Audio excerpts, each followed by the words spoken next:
Hey, welcome back to the channel, and if you want to increase your knowledge and build your skill, start now by subscribing to the channel and clicking the bell.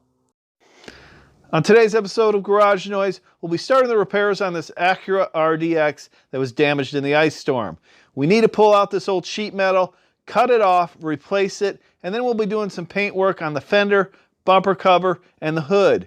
So let's take a better look at this Rdx and check out the damage.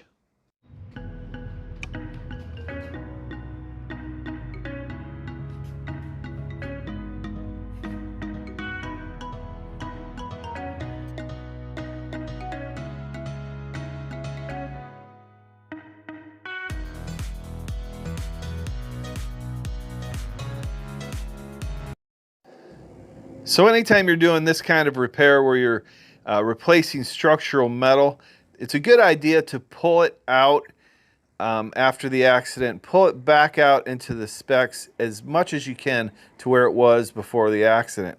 Of course, the sheet metal is going to be damaged and it's not going to straighten out perfectly, but the idea is to get all the metal around it that you're not replacing to go back to the position that it originally was and where it should be.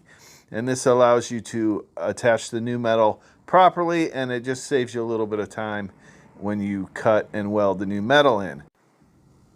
So that's what I'm doing here. I'm just using my small pulling post and a come along, and I've got the floor pods that it's tied down to. I could use a little bit bigger frame machine, but at this point I don't have one of those. This is probably a little underpowered for this job here. So I'm going to use what I have on hand, and as you can see, I'm hammering the bent sheet metal as I pull to straighten it out. And now what we're going to do is we're going to just cut away some of this damaged area so it just makes it easier to work around. I've got to grind all the welds that hold these pieces of metal on in order to remove those. So we're just going to take cheap, inexpensive Sawzall here. I think I got this at Harbor Freight. And links in the description to the tools and the products I use in this video.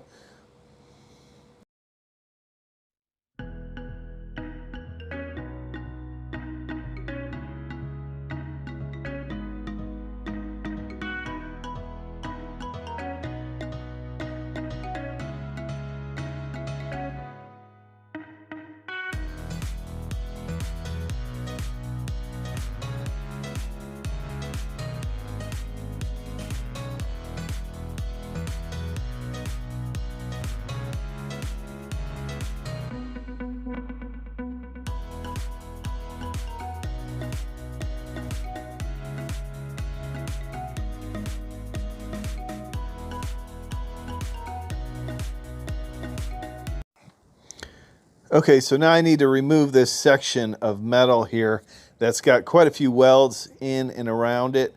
So what I'm doing is I'm using a tool. It's a file grinder, and it grinds the welds, and you can see where the welds are. You grind them out, and then it's easier to air hammer them or chisel them loose so I can get this piece of metal out.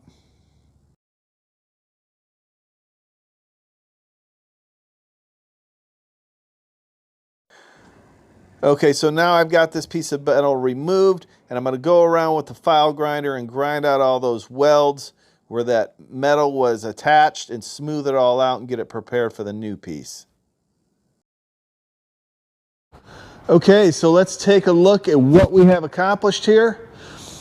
As you know, this was crushed in the front corner here during the ice storm. We went ahead and cut out this section here because we're replacing that section. And then this section here that runs right along this apron, I should say, we're cutting the welds out and then separating this piece from this piece. So this entire piece, the outer part that kind of sits in here, is getting removed and replaced. It wraps around here, and there's a piece right here that's separate from this that is also getting replaced, and that runs to here. Now, we also need to replace this piece. We got to separate it here, remove the radiator, the air condenser, and wiring here. Remove the rebar here because this is getting replaced, and we're going to cut this section out right here.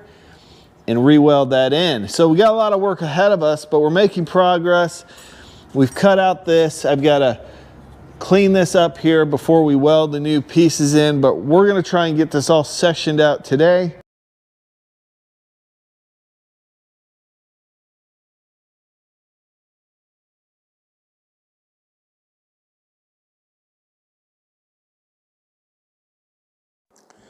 So I'm just going to grind down these welds, and then I'm going to go back through with my air hammer or a chisel and knock them loose, and that'll separate these two pieces of metal. And the air file grinder works really well at removing those. That's my favorite thing to use on removing welds. They have drill bits and stuff, but to me those don't work quite as well.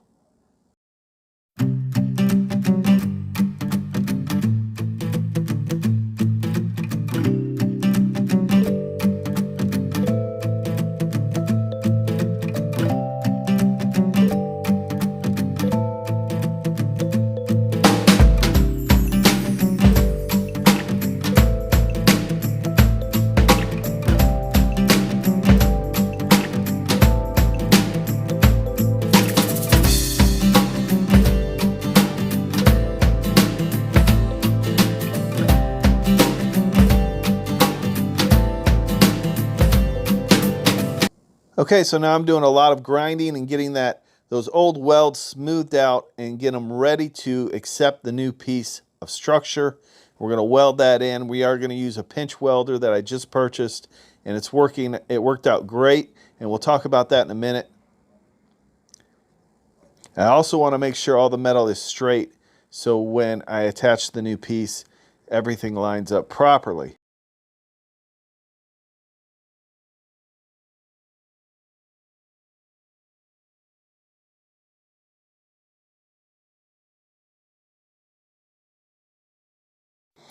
Okay, so now we're going to work on the piece that's sectioned around the frame.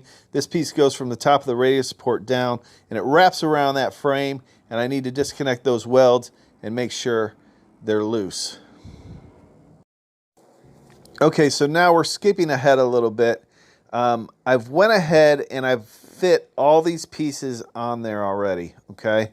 So what I did is I just tack welded these pieces in, and then I fit the hood and both fenders on there, and I even put the front cover on there just to make sure everything lined up properly, because the worst thing that can happen is you weld these pieces in and then your measurements are off and things don't line up. So I've already done that, and then I welded in the front section around the frame, and I painted it. I painted it beforehand and then welded it in. And now I'm tacking in the second piece, the piece that goes behind the apron structure, and I'm welding that in here. And I'm using a pinch welder here. This welds those two pieces of metal together. It pinches it, welds it together. You got to make sure everything's clean, bare metal, in order for it to work properly. Okay, so let's talk about where we're at on this Acura build. I've actually went ahead and we replaced this apron structure here, welded that in, welded this piece in here, and then we welded this piece in here. This piece got welded in first, then we welded the top piece in, took measurements, made sure all aligned properly and the measurements were proper. And then we put this piece in and welded it in. And I used this welder, this pinch welder that we got from, purchased this one from Harbor Freight. And this comes in really handy. I didn't have this, and I've never really had a real use for one of these. But I started to drill out holes in this panel here to do just manual welding on it. And I thought, this is going to take forever, but if I had a tool like this, I could get this done in like 20 minutes. So I went ahead and got it, and it worked out quite well, I have to say. And basically what you do is you make sure these are aligned, and when they close, you press this button right here, flip it over to the left or the right, either way, and it will weld those two pieces of metal together. And it actually worked quite well. The welds are strong, and it saved me a lot of time. Now you can adjust it here with this bolt here, and that adjusts how far this handle goes down. I had to adjust it. It was way up here, and I wanted it to be a little closer to the grip so I could grip it a little bit better and press that trigger to weld it. So yeah, real happy with that. I'll leave a link in the description if you're interested in something like this. This one was, like I said, was from Harbor Freight. They're all basically the same. I think this cost about, I think it was 140 bucks, which saved me a ton of time, and very happy with that. So now that we've got this basically all welded in, we're going to clean up some of the welds. I got to go in and cut it in with paint. We're repairing some scratches here and on the fender over there. And then we'll start reassembling this, and it'll go pretty quick at that point. Okay, so before we finish the structural part of this repair, I want to go ahead and cut in the hood, the fender, and all the parts that are going to go on this vehicle so they're ready, cured, when we're ready to install them. So we went ahead and sanded this hood with 320 grit sandpaper, got it ready for 2 coats of primer. We're going to use the Roberlo M1 on this vehicle, a really good primer, and that's going to cover this factory primer that we have here and get a good point of adhesion for the new paint.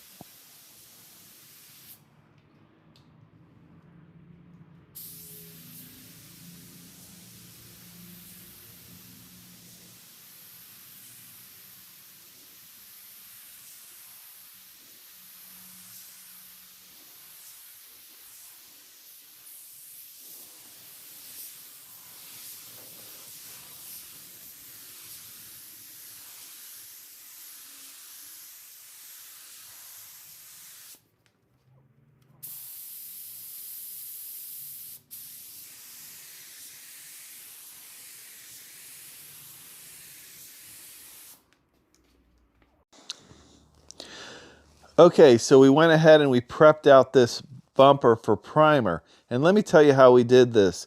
This is a raw bumper. It had no primer from the factory. It's an original OEM equipment bumper. So what we needed to do was first we washed it with Dawn dishwashing liquid, soap and water, washed it, cleaned any mold residue that might be on it that could cause problems with your paint. Then we went over it with a sanding paste, and we went on in all the little cracks and crevices, sanded it real well with that sanding paste. We cleaned it real well, and now we washed it with some wax and grease remover that'll remove any leftover residue. And then the last thing we need to do is we're going to apply some Bulldog adhesion promoter, and that has a flex additive in it for bumpers. So that's going to be important for adhesion. You just want to do everything you can with these raw bumpers. They tend to want to peel and peel the new paint. So if you prep it out properly, then you won't have any issues, and that's what you need to do. And I'll leave all the links to the products in the description below if you're interested.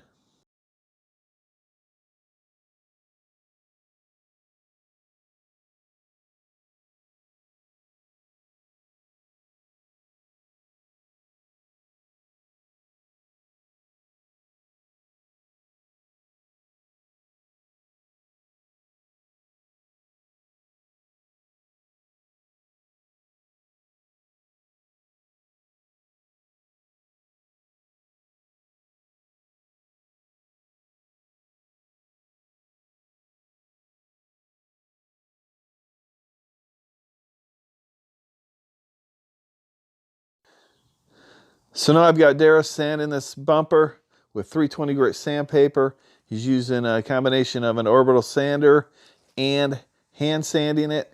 And we're also probably going to go over it with the 600 grit to refine those 320 scratches before we paint.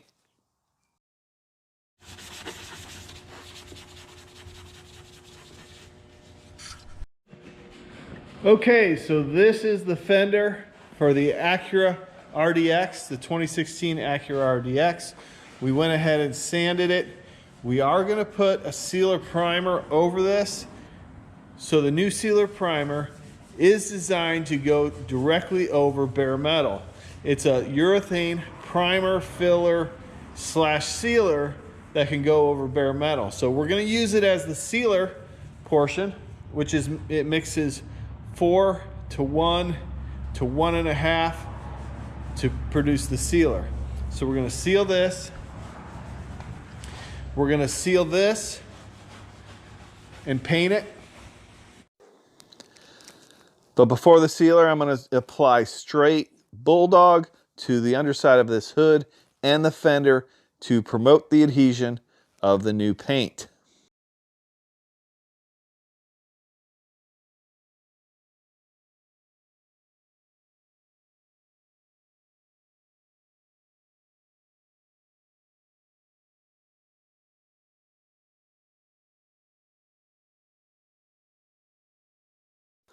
So here I'm going to apply some Bulldog again to the bumper cover in between the primer coat and the paint coat. And then we'll do the fender as well.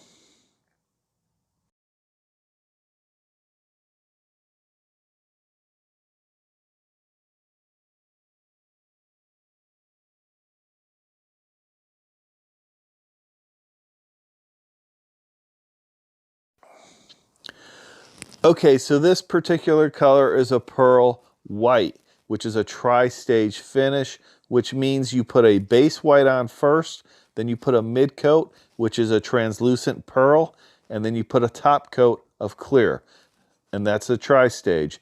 So what I'm doing here is I've already put a base coat of white on this. I'm putting the second coat of base white on it, and then we'll apply the pearl coat on top of it. I am using the Astro pneumatic EVO T13 on this Acura, and I'm just overlapping 60-70%, just getting everything covered before we apply the mid coat.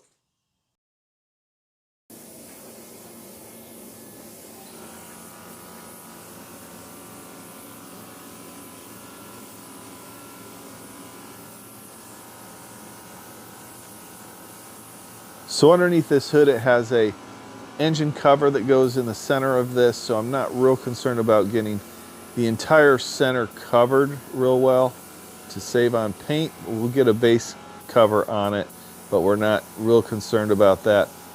We'll get it covered pretty decently, and then we'll put that engine cover on it.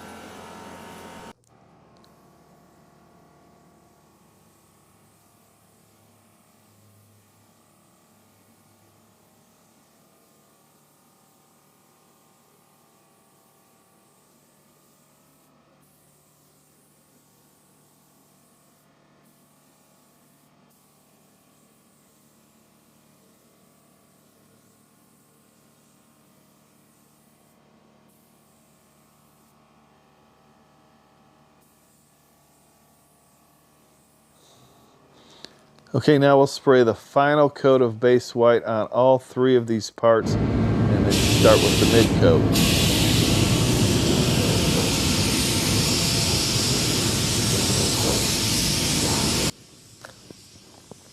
It is important that you make sure you get all the edges, especially when you're undercutting something. Get the edges real well, so when you go to paint the top coat, you don't have to worry about spraying that edge real well. So get it really covered on the edges, and then you'll be good to go.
So if you ever have a question, leave them down in the comments below. Anything I'm doing here, maybe I haven't explained it quite well enough for you, and you have a question about it, just let me know and I will answer them as best I can.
Okay, so now it's time to apply the mid-coat pearl. We're probably going to do 2 coats on all 3 of these parts.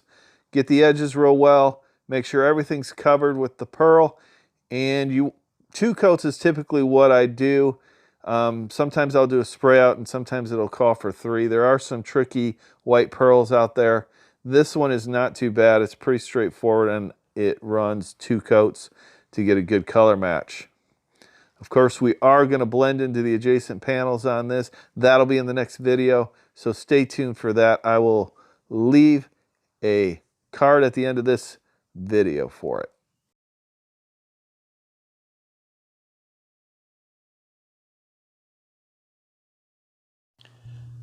But you can kind of see how it has a pearl essence. If you look at this fender as I'm spraying, it has that pearl look to it. It's pretty cool. And it does, the more coats of pearl you put on it, it does change the color. It does change that. Sometimes it changes it to a lighter pearl. But so you have to be aware of how many coats to put on to get a good color match.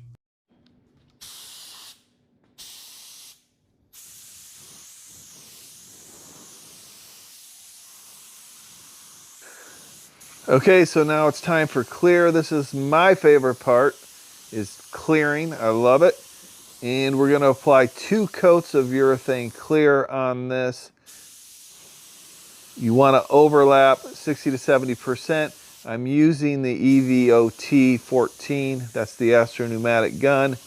And I'm spraying at about 27 PSI. Of course, that's different for each person and each gun depending on your setup, temperature, a lot of different things. But that's a good baseline to start with if you're getting into painting.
Okay, so now we're applying the final coat of clear. This is what they call the flow coat. As you can see, I'm putting on a little bit more product and I'm slowing down just a little bit as well, so I can flow this out nice and slick.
On the next episode of Garage Noise, we'll finish this Acura repair by masking it off, painting the hood, blending the fenders and doors, and then we'll buff and polish and deliver it to the customer. Hey, if you click on this video right here, right now, you can watch another great complete repair video. Thanks for watching. We'll see you next time.